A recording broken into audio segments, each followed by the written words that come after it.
नमस्कार। आज की कक्षा में हम लोग ग्लोबल सिटीजनशिप के यूनिट 2 में कुछ ऑब्जेक्टिव क्वेश्चन को देखेंगे।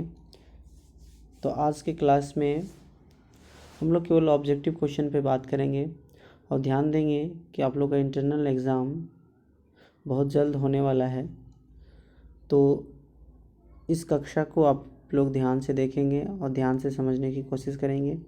इन्हीं क्वेश्चन में से आप लोगों को इंटरनल एग्ज़ाम के लिए कुछ क्वेश्चंस ऑब्जेक्टिव में दिया जाएगा।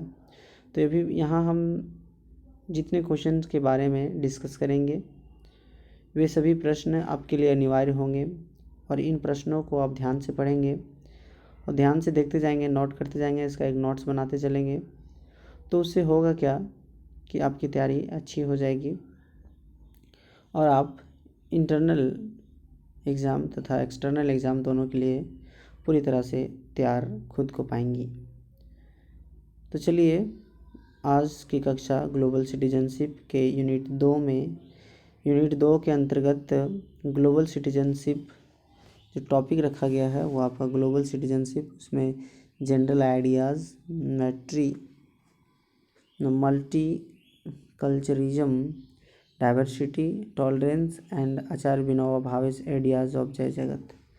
तो ये इतने सारे टॉपिक हैं, तो इतने सारे टॉपिक से संबंधित हम लोग ऑब्जेक्टिव प्रश्न लेकर आज के कक्षा में आए हैं।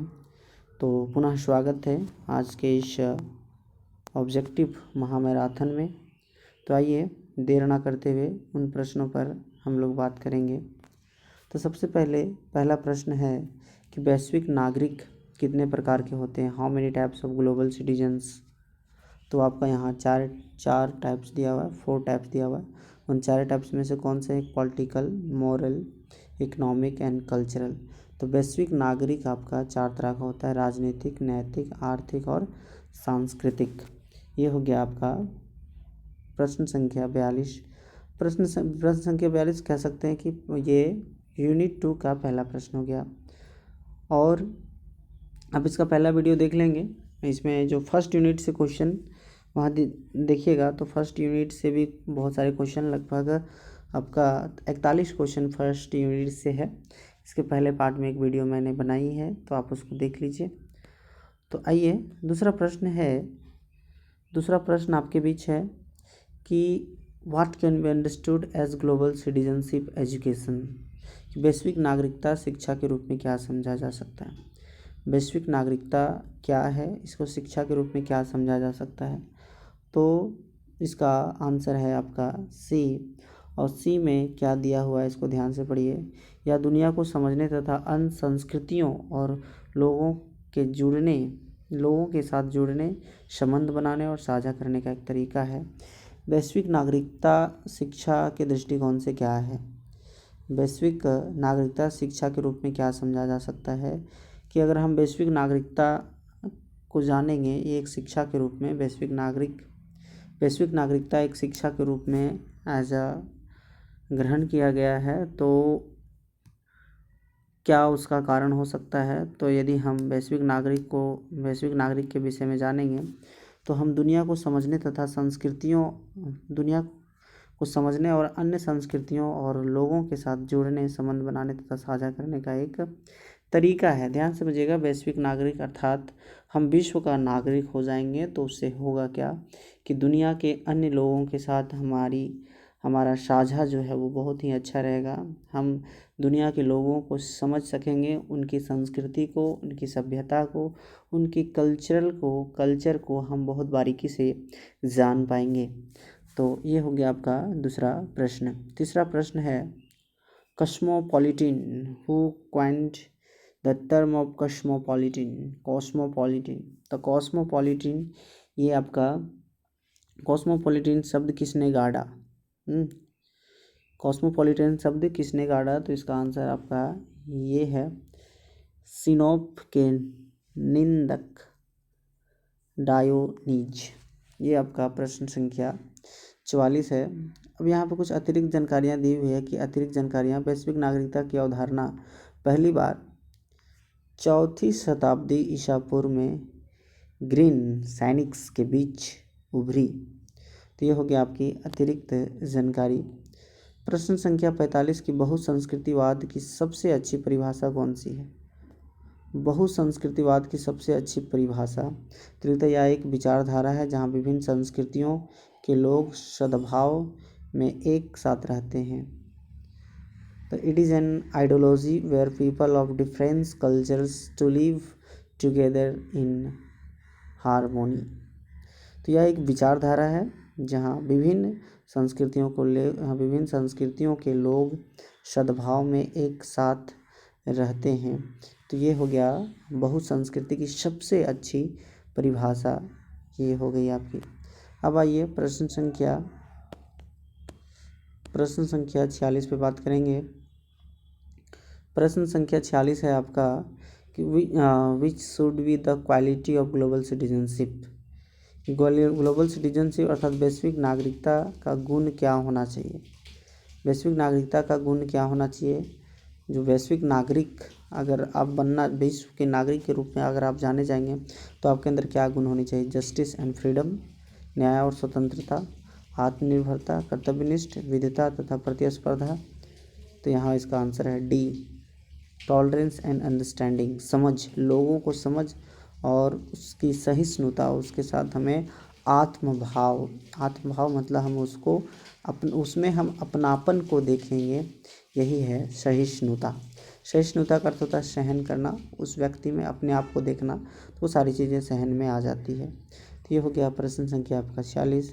प्रश्न संख्या 47 की बात करेंगे तो ये आपका प्रश्न संख्या 47 है, क्या है देखिए, the which of the following is the basic necessity to become a global citizenship.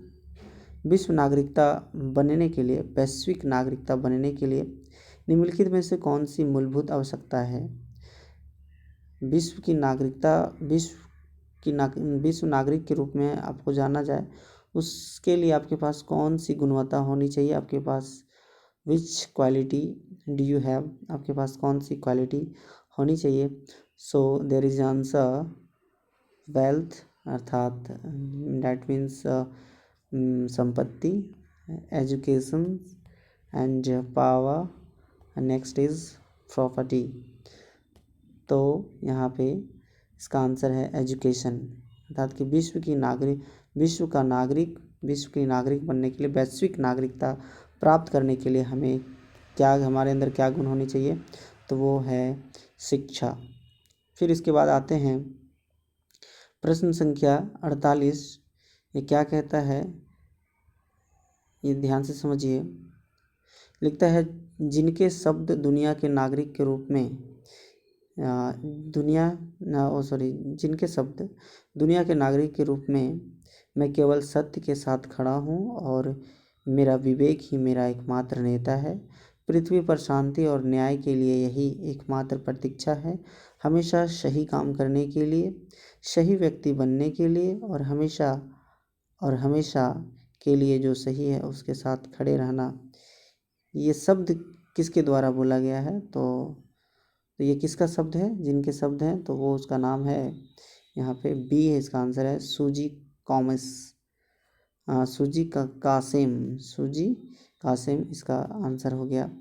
फिर हम आगे बढ़ते हैं प्रश्न संख्या 49 की ओर। तो प्रश्न संख्या 49 में कहा गया है जय जगत किसने गाड़ा। जय जगत शब्द किसके द्वारा बोला गया है? तो जय जगत, ये तो इसका आंसर तो आप लोग जान रहे हैं, कल मैं इस पर एक वीडियो बनाया था।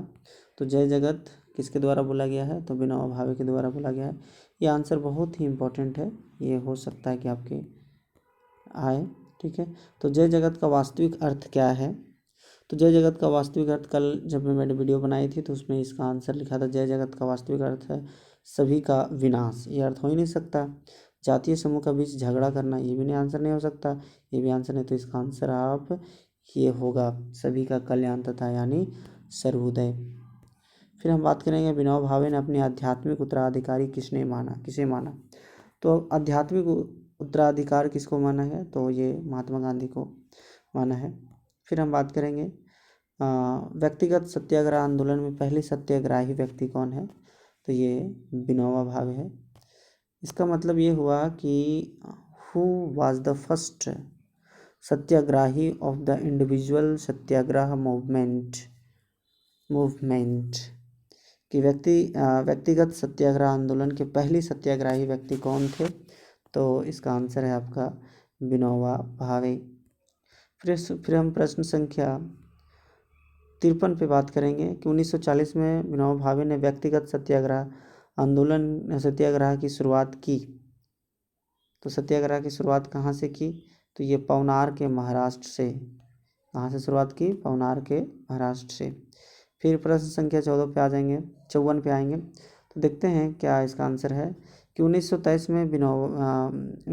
में भावे ने कौन सा धर्म को निकाला? अर्थात in 1923 Bhave brought out which dharma? So there is answer Maharashtra Dharma को उसने निकाला 1923 में विनोबा भावे ने। प्रश्न संख्या 55 गांधी के साबरमती आश्रम में भावे ने जिस कॉटेज में कुछ समय बिताया था उसका नाम क्या है? तो विनोबा आश्रम, विनोबा गुरुकुल, विनोबा निवास। इसका आंसर है विनोबा कुटीर। तो इसका आंसर क्या हो जाएगा? विनोबा कुटीर। तो ये आप देखते चलेंगे। फिर हम बात करेंगे इसका प्रश्न संख्या 56 पे भावे किस आंदोलन के लिए सर्वप्रसिद्ध है? तो ये इसका आंसर भूदान आंदोलन। फिर हम बात करेंगे इन विच jail did Bhave right the लोक नागरिक script and master for south Indian languages. तो भावे ने किस जेल में किस जेल में नागरी लिपि लिखी और 4 दक्षिण भारतीय भाषाओं का महारत हासिल किया? तो ये कौन से जेल था? इसका नाम था वेल्लोर जेल। फिर आप प्रश्न संख्या 58 पे आइए। तो प्रश्न संख्या 58 में यहाँ पे आपका लिखा हुआ है कि नागरिकता और वैश्विक नागरिकता में क्या अंतर है? विच is the difference between citizenship and global citizenship? नागरिकता और वैश्विक नागरिकता में क्या अंतर है? तो देखिएगा इसका आंसर लिखा हुआ है कि देश में नागरिक के अधिकार तथा दायित्व होते ही जिससे उन्हें नागरिकता प्राप्त हो। एक वैश्विक नागरिकता अतिक्रमण करता है राजनीतिक सीमाएं और मानता है कि अधिकार और उत्तरदायित्व विश्व का नागरिक होने से प्राप्त किया जा सकता है। तो यहाँ लिखा हुआ नागरिकता तथा वैश्विक नागरिकता में क्या अंतर है? तो देश में नागरिक का अधिकार प्राप्त करना दायित्व होते हैं जिससे उन्हें नागरिकता प्राप्त है। एक वैश्विक नागरिक अतिक्रमण करता है राजनीतिक सीमाएं और मानता है कि अधिकार और उत्तरदायित्व विश्व का नागरिक होने से प्राप्त किया जा सकता है। तो अपने आप अधिकार तथा उसका उत्तरदायित्व होंगे तो विश्व का नागरिक होने से आप प्राप्त हो जाएंगे। तो इस प्रकार से ये प्रश्न संख्या 58 हो गया। फिर आगे हम बात करते हैं प्रश्न संख्या 59। प्रश्न संख्या 59 में क्या लिखता है? विश्व नागरिक में बहुसंस्कृतिवाद का मुख्य उद्देश्य क्या है? Multiculturism in global citizenship which is the main purpose of multiculturism in global citizen. विश्व नागरिक में बहुसंस्कृतिवाद का मुख्य उद्देश्य क्या है? तो इसका आंसर है विभिन्न संस्कृतियों का एकीकरण, विचारों और दृष्टिकोण से परस्पर आदान प्रदान। मतलब अलग अलग जो संस्कृति, अलग अलग जो कल्चर है उसको एक दूसरे से आदान प्रदान करना ही इसका मुख्य उद्देश्य है। फिर हम बात करेंगे प्रश्न संख्या 50 पर। फिर क्या लिखता है? किस वर्ष से विश्व ने अंतर्राष्ट्रीय सहिष्णुता दिवस मनाना शुरू किया? आखिर किस वर्ष से? ये भी क्वेश्चन, छोटा क्वेश्चन जो आपका इम्पोर्टेंट हो सकता है। तो किस वर्ष से विश्व ने अंतर्राष्ट्रीय सहिष्णुता दिवस मनाना शुरू किया है? तो इसका आंसर है 16 नवंबर 1996 से। फिर हम बात करेंगे प्रश्न, फिर यहाँ कुछ दिया हुआ है। 1996 में संयुक्त राष्ट्र महासभा ने 16 नवंबर को अंतर्राष्ट्रीय सहिष्णुता दिवस के रूप में घोषित किया। तो ये किसने किया? संयुक्त राष्ट्र महासभा ने। फिर प्रश्न संख्या 61 पे आएंगे। तो विश्व नागरिकता में सहिष्णुता का मुख्य उद्देश्य क्या है? तो सहिष्णुता, विश्व नागरिक में सहिष्णुता का मुख्य उद्देश्य क्या है? तो लिखता है सार्वभौमिक मानवाधिकारों एवं दूसरों की मौलिक स्वतंत्रता को मान्यता देता है। सार्वभौमिक मानवाधिकारों और दूसरों की मौलिक स्वतंत्रता को मान्यता देता है। तो इस प्रकार से यह प्रश्न संख्या 61 हो गया। प्रश्न संख्या 62 में क्या है? द विश्व नागरिक बनने के लिए सहिष्णुता क्यों महत्वपूर्ण है? देखिए क्या लिखता है, एक विश्व नागरिक, एक वैश्विक नागरिक वह है जो इसके बारे में जागरूक और समझता है व्यापक दुनिया और इसमें उनका स्थान।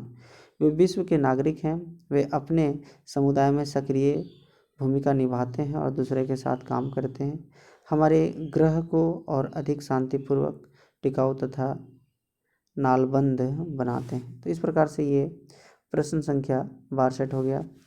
प्रश्न संख्या 63 पे आएंगे। तो वैश्विक नागरिकता पुरस्कार 2023 के विजेता कौन है? तो वैश्विक नागरिकता पुरस्कार 2023 के विजेता कौन है? ये क्वेश्चन बहुत ही इंपॉर्टेंट है, इसको आप याद कर लेंगे। तो इसका आंसर है नकोशाना बुथोलेंकोसी माशुकू, ये इसका 63 आंसर है। फिर हम बात करेंगे प्रश्न संख्या 64 पर। तो आ जाइए प्रश्न संख्या 64 पे बात करेंगे। निम्नलिखित में से कौन सा वैश्विक नागरिकता के 3 स्तंभ हैं? तो कॉग्निटिव, सोशियो इमोशनल और बिहेवियरल। तो बोलता है इनमें से सभी। इसका आंसर क्या है कि संज्ञानात्मक, सामाजिक, भावनात्मक और व्यवहार, ये तीनों चीज़ जो हैं वो वैश्विक नागरिकता के 3 स्तंभ कहा गया है। तो आप जब भी इस वीडियो को देखें, इस क्लास को अटेंड करें, तो इसमें आप कॉपी और कलम लेकर के बैठें ताकि आपके लिए सारी चीज़ें क्लियर होता जाए और फिर आप इसको लिखते चलें। फिर आगे आइए, वैश्विक नागरिक कौन है? वैश्विक नागरिक कौन है? तो यहाँ लिखता है वैश्विक नागरिक कौन है? तो लिखता है ऐसे व्यक्ति जो वैश्विक मुद्दों पर वैश्विक समुदायों के साथ बातचीत करता है, वह वैश्विक नागरिक है। ध्यान दीजिए, इसका आंसर क्या है कि वह व्यक्ति जो वैश्विक मुद्दों पर, द ग्लोबल इश्यूज, वैश्विक मुद्दों पर वैश्विक समुदायों के साथ बातचीत करता है, वही क्या है आपका वैश्विक नागरिक है। फिर आगे आ जाइए, प्रश्न संख्या 64। विनोबा भावे के अनुसार सर्वोदय की अवधारणा क्या है? सर्वोदय, ये जय जगत का अर्थ था सर्वोदय। तो इतना सत्य और अहिंसा पर आधारित एक वर्गहीन और दुर्ग समाज, सभी को अपना उच्चतम के लिए समान अवसर मिलेंगे, विकास। देखिए फिर से समझिए इसको, क्या है कि विनोबा भावे के अनुसार सर्वोदय की अवधारणा क्या है? तो लिखता है यह सत्य और अहिंसा पर आधारित है। एक वर्गहीन और दुर्ग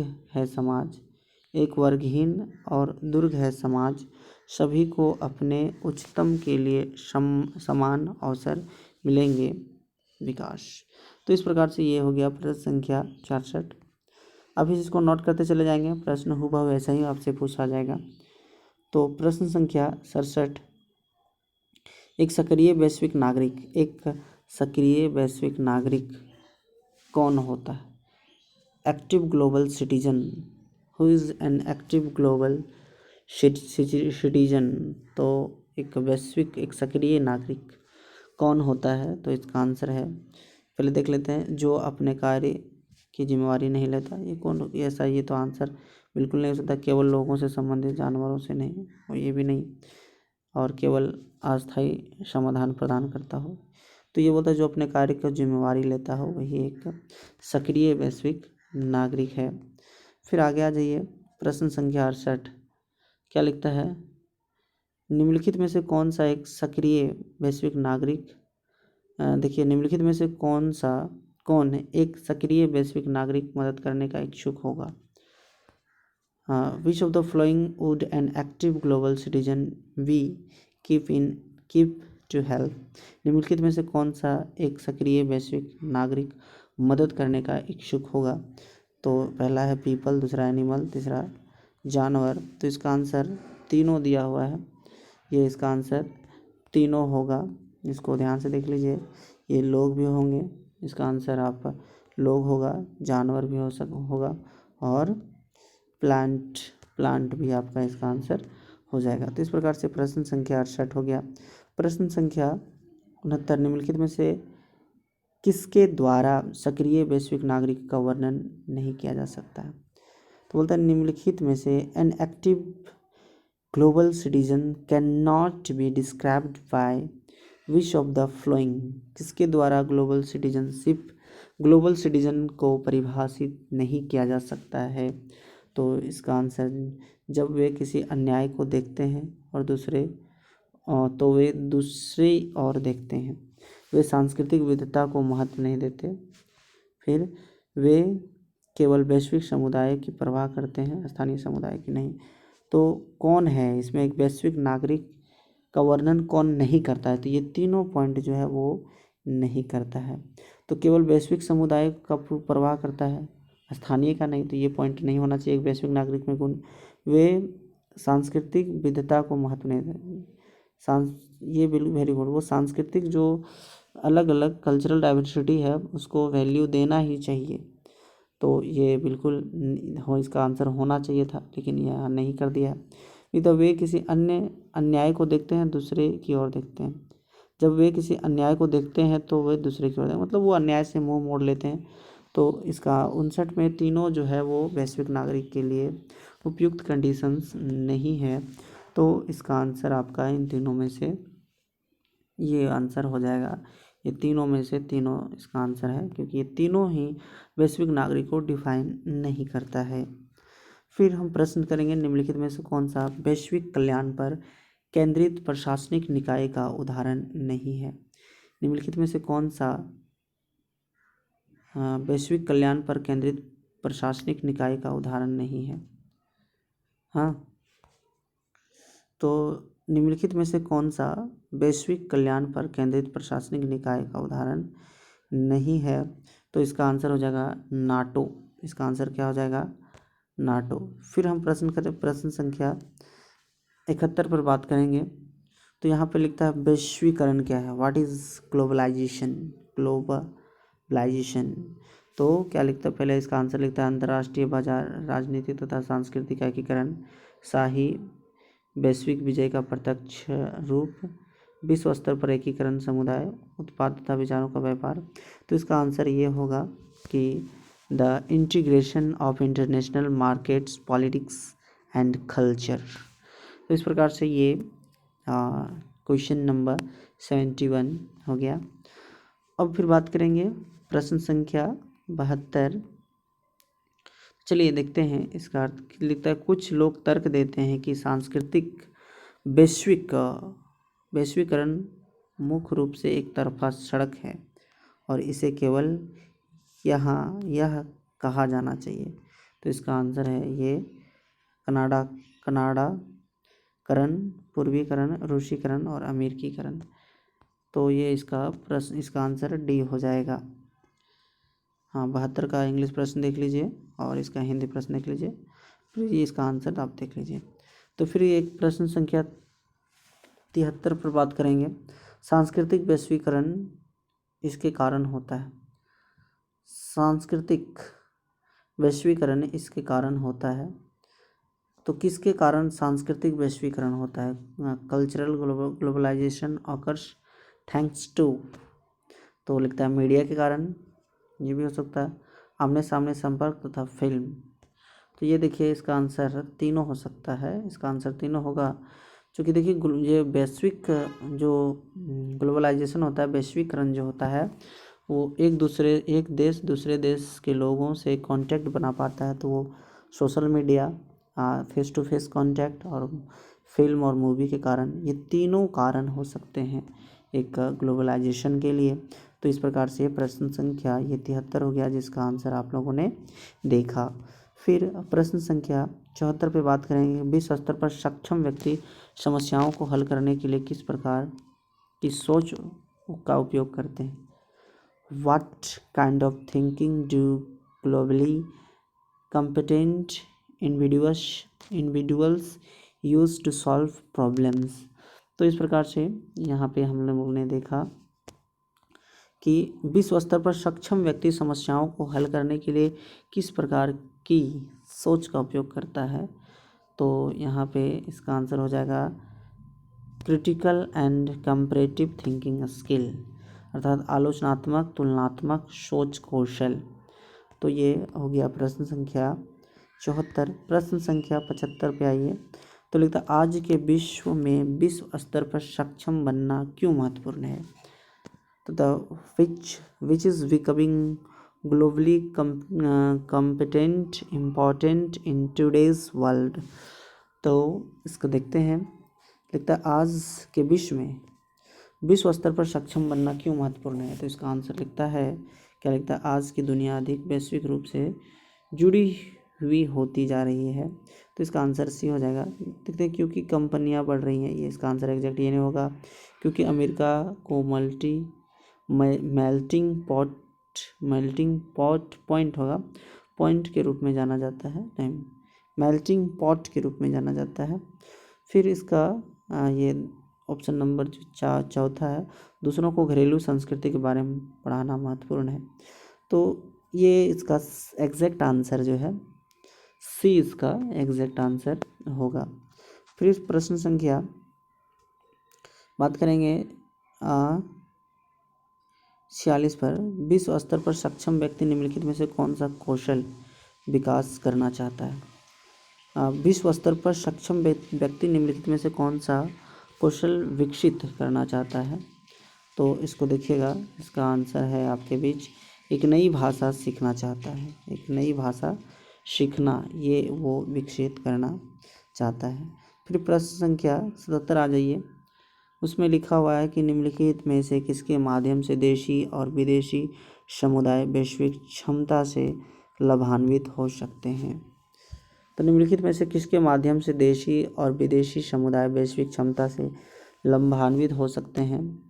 तो लिखता है एक नए व्यवसाय तथा नौकरियां पैदा हो सकती है, नए विचारों का आदान प्रदान होगा, एक नई राष्ट्रवादी भावनाएं उत्पन्न होगी। तो इसका आंसर तीनों, इसका आंसर हो जाएगा 1 2 3, इसका आंसर तीनों होगा। तो अभी तक हम लोगों ने जितने सारे क्वेश्चन देखे हैं उनमें से जिसमें कथन वाला रहा तो उसका आंसर तीनों का तीनों सिलेक्ट हुआ है। निम्नलिखित में से कौन से एथनोस्केप्स से संबंधित है। Ethnoscapes, which of the following is associated with ethnoscapes. तो इसका आंसर है आपका एथनोस्केप्स पे कौन कौन सा संबंधित है। टूरिस्ट, अप्रवासी, इमिग्रेंट्स, करेंसी एक्सचेंज मार्केट अर्थात पर्यटक, अप्रवासी, मुद्रा विनिमय बाजार।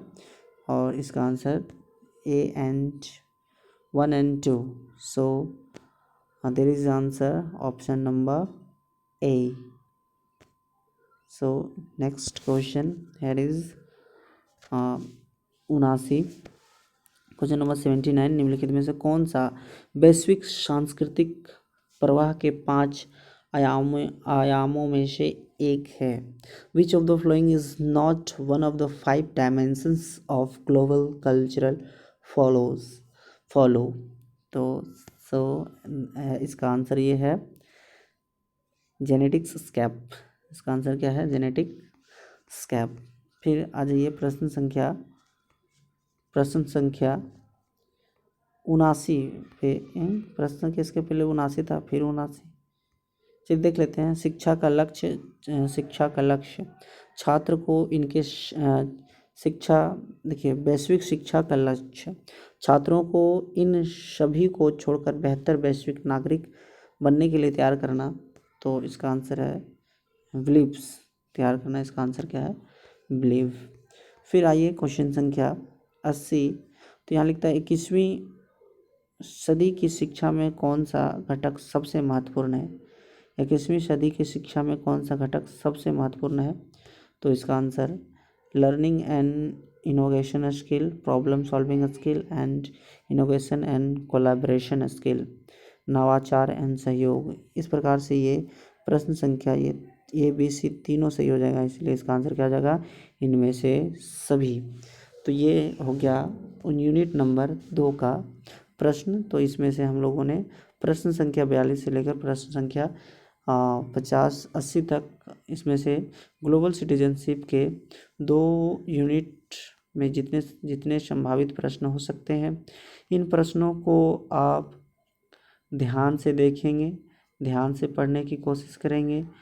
आपका क्वेश्चन जो है इंटरनल क्वेश्चन या एक्सटर्नल क्वेश्चन है, लगभग 90% क्वेश्चन इससे आपका मिलने वाला है।